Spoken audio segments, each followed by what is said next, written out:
Guys, I think I met everybody. I'm Rick. I'm this. There we go. Laboring currently in Gainesville, Florida. I'll give a tiny bit of backstory. I got introduced to church planting movements in 2015 in Nepal, and showed up having no idea what a church planting movement was, and went up a mountain and saw a 15th generation church with an elder, and was blown away that this could happen in the world. Like, didn't know that was a thing. And while I was there on that team, I was there for 3 months.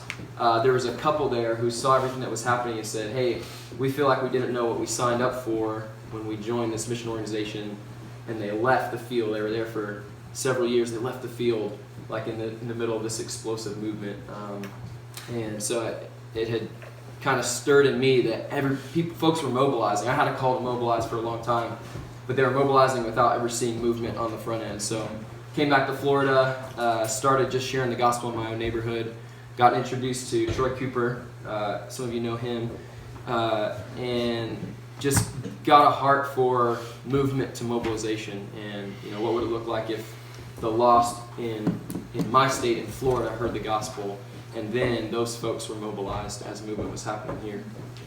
So started in my own legacy church in Gainesville, casting vision, going out in the harvest, and folks joined me. We saw churches start in the harvest. This is about a year and a half ago we started doing training. So a church start in the harvest from one of these guys in a legacy church that went out, shared the gospel. These folks come to faith, get baptized, gather their oikos.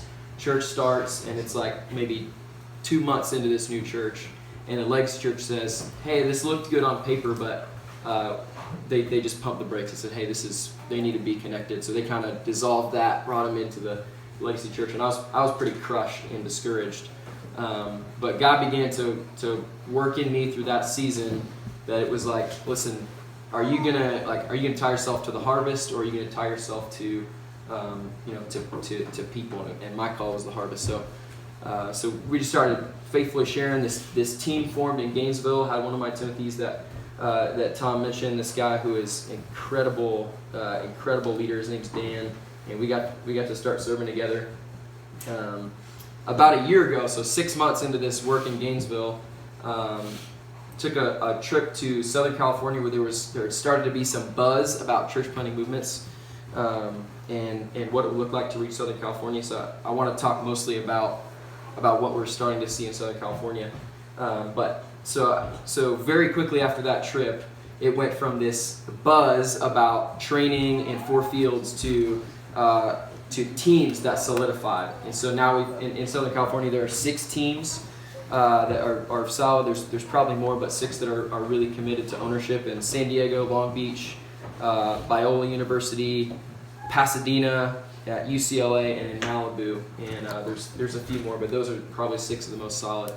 And so there's, between Puck and Troy and I were coaching some of these cities and these strategies, and seeing them start to train folks. The Long Beach team just a few weeks ago was in Philadelphia, training a church there that asked for their help, and so they're starting to develop their own swarm teams and get a vision bigger than their own city. So that's super exciting. And well, so after this started happening, I committed. All right, we're going to Southern California. We're leaving summer 2018. Dan's the guy. Okay, so Dan's going to lead the strategy in Gainesville. He's bought in. He's there. He's doing the work. He wants it. And so we start talking about this, and then a couple weeks later, God just lays it on Dan's heart. I want you overseas. And we're like, oh gosh, what the heck do we do? And so Dan looked back. This has been one of the most encouraging things we've learned from Gainesville. Dan said, all right, so when Rick said he was leaving, he trained and coached me to take it. So he said, all right, who's the guy? That's when I know I'm leaving, when we've got the guy here who's committed. And so started praying and fasting for that. About 3 months ago, we were in church, and there's this guy Jackson starts weeping. We're talking about the nation. He starts crying in church about Gainesville and about Florida and the lost here. And we were like, all right, that's the guy. State team. That's the state team. So it was encouraging to see that model. So we've had, and then since I've kind of taken my hands off the work to support, raise, and prepare to go to Southern California, these guys have taken it and run with it. There's trainings happening all over the city, and I don't have a hand in it. And now we've got like 6 or 8 legacy churches that are all saying, hey, come help us, we want training.